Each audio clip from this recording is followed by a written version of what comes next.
जल प्रवाह पावितस्थले घरेवलम्ब्य लम्बिताम्बुजङ्गमालिका।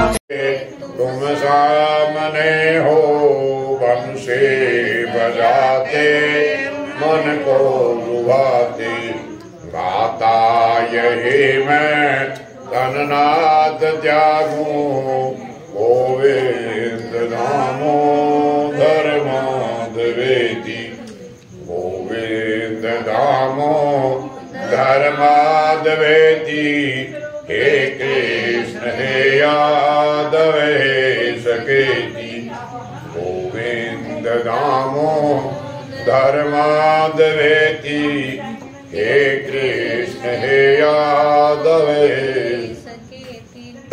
जय जय श्री राधा रमण, जय जय नवल किशोर, जय गोपी चित चोर प्रभो, जय जय माखन चोर। आज कार्तिक वदी अमावस्या, अमावस्या आज 6:00 तक है। आज के दिन अमावस्या है, यानी सूर्य उदय भी अमावस में होगा और सूर्य अस्त भी अमावस में ही हो जाएगा। यही असमंजस के कारण दीपावली 2 दिन उलझी है। नहीं तो कल 14 में दिवाली बहुत बार आई है। अब की बार दिवाली जो अमावस्या जो बड़ी है ना, वो सूर्य अस्त होने के बाद भी अमावस्या है, यानी कि सूर्य उदय भी अमावस में हुआ और अस्त भी अमावस में हो गया। इस कारण से दीपावली आज भी उतनी ही महत्वकारी है जितनी कल थी। जितनी आज है उतनी कल थी, जितनी कल है उतनी आज थी। दोनों दिन बराबर चल रही है। बहुत ज्यादा मतानुकूल आज भी दीपावली है। तो आज कार्तिक मास महात्म का 14वां अध्याय। नारद जी कहने लगे कि हे राजन, तब उसको इस प्रकार धर्म पूर्वक राज्य करते देख करके देवता बड़े दुखी हुए। जलंधर को उन्होंने देवादिदेव भगवान शंकर का मन में ही स्मरण करना, मन में ही ध्यान करना आरंभ कर दिया। और कितने ही प्रकार से भगवान शंकर की स्तुति की। ओम नमः शिवाय, हरि ओम नमः शिवाय, ओम नमः शिवाय, हरि ओम नमः शिवाय, ओम नमः शिवाय, हरि ओम नमः शिवाय, ओम नमः शिवाय, हरि ओम नमः शिवाय, ओम नमः शिवाय, हरि ओम। भगवान शंकर का सबसे बड़ा मंत्र है। इसी मंत्र से दूध चढ़ा दो, जल चढ़ा दो, जो मर्जी स्तुति कर लो। एक मंत्र शिव जी का ओम नमः शिवाय है जो सबसे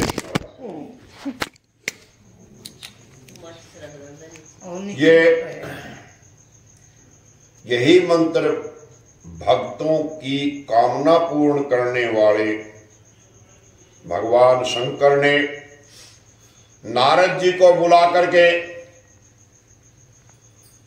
देवताओं का कार्य करने की इच्छा से उनको देवपुरी भेज दिया। भगवान शंकर के भगत नारद जी भगवान शंकर जी की आज्ञा से देवपुरी में गए, जहां इंद्र आदि देवता रहते हैं।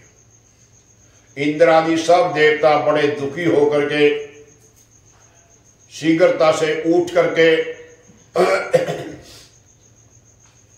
श्री नारद जी की स्तुति करने लगे। श्रीमन नारायण नारायण नारायण, भगवन नारायण नारायण नारायण, श्रीमन नारायण नारायण नारायण, भगवन नारायण नारायण। उसका उत्कंठा भरी दृष्टि से सब ने नारद जी की ओर देखा, अपने सब दुखों को कह करके उनका नाश करने की प्रार्थना की। तो नारद जी ने कहा, ये मैं सब कुछ जानता हूं, अब इसके लिए दैत्यराज जलंधर के पास जा रहा हूं, इसका तोड़ भी वहीं निकलेगा जहां से इसकी जड़ है।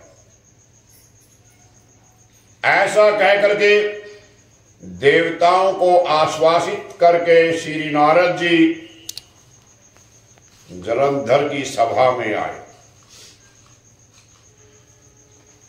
जलंधर ने श्री नारद जी के चरणों की पूजा करके हंसते हुए कहा कि हे ब्राह्मणवर, कहिए आप कहां से आ रहे हैं, आज कैसी कृपा की आपने, और कहां कहां पर आपने क्या क्या देखा, यहां आप किस प्रयोजन से आए हैं, मेरे योग्य जो सेवा हो उसके लिए आज्ञा दीजिए।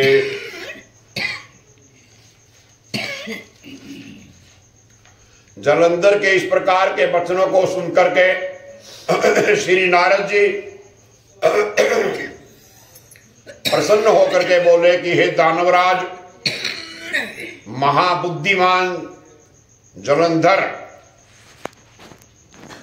तुम तो धन्य। क्यों? क्योंकि इस समय सारे रत्नों के भोगता एक तुम ही हो। हे दैत्य श्रेष्ठ, अब मेरे आने का भी आप एक कारण सुन लीजिए, जिसके लिए मैं आज यहां आया हूं। हे दैत्यराज, मैं कुदरती घूमता घूमता अपनी इच्छा से ही एक दिन कैलाश पर्वत पर गया था, जहां 10,000 योजनों में कल्प वृक्ष का वन, वहां पर मैंने सैकड़ों कामधेनुओं को विचरते हुए देखा, कि ये भी देखा कि वहां वन चिंतामणि से प्रकाशित परम दिव्य, अद्भुत और सब स्वर्णमय है। मैंने वहां पर पार्वती के साथ भगवान शंकर को भी देखा। तो सर्वांग सुंदर, गौर वर्ण, त्रिनेत्र और मस्तक पर चंद्रमा धारण किए हुए भगवान शंकर को भी मैंने देखा। इतना देखकर मुझे बड़ा आश्चर्य हुआ कि इनके समान समृद्धशाली त्रिलोकी में कोई है कि नहीं, इनकी कोई मुकाबला कर सकता है। मैं सोच में पड़ गया। तो हे जितेंद्र, मैंने उसी समय तुम्हारी समृद्धि का स्मरण हो आया, याद हो गई, तुम्हारी याद आई मेरे को। हाँ, जलंधर भी बहुत शक्तिशाली है, तो उसे देखने की इच्छा से मैं तुम्हारे पास चला आया हूं। देखता हूं कि तुम्हारी समृद्धि ज्यादा है या भगवान शंकर की समृद्धि ज्यादा है। ये सुनकर के जलंधर को बड़ा हर्ष हुआ। उसने तो, नारद जी ने तो जलंधर को उकसाना था। उसने भी नारद जी को अपनी सब समृद्धि दिखला दी। देखो कितने कितने रत्न मेरे पास हैं। उसे देख करके देवताओं का कार्य करने के इच्छुक भगवान शिव जी से प्रेरित किए हुए श्री नारद जी ने जलंधर की बड़ी प्रशंसा की और कहा, निश्चय ही तुम त्रिलोकीपति होने के योग्य हो, तीनों लोगों के तुम नाथ हो, तुम्हारे लिए ऐसा होना कोई खास बात नहीं है। मैं देखता हूं तो और तो तुम्हारे पास सब कुछ है, किसी बात की कमी नहीं है।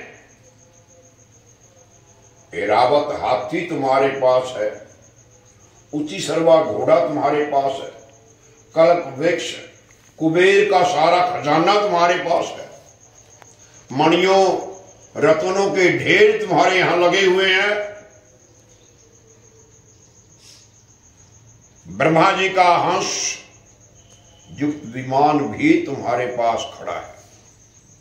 भूलोक, पाताल लोक, पृथ्वी लोक पर जितने भी रत्न हैं वो सब तुम्हारे ही तो हैं। मैं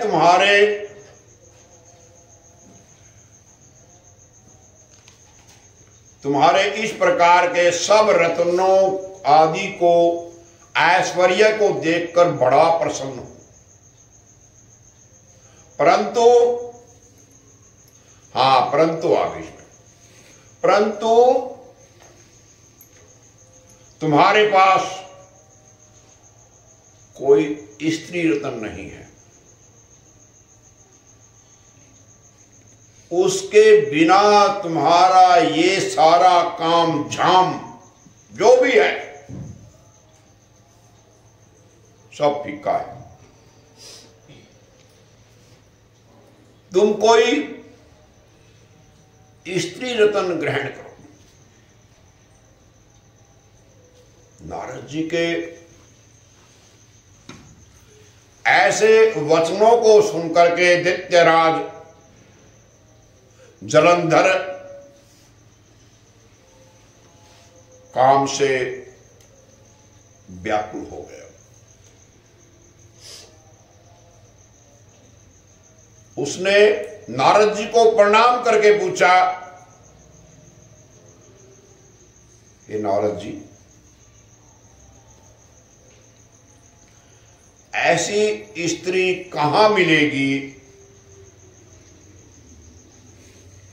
जो सर्वांग सुंदर हो, सब रत्नों में जो श्रेष्ठ हो, सबसे सारे संसार में उसके बराबर कोई सुंदर ना हो। यदि ऐसा रत्न कहीं मिले तो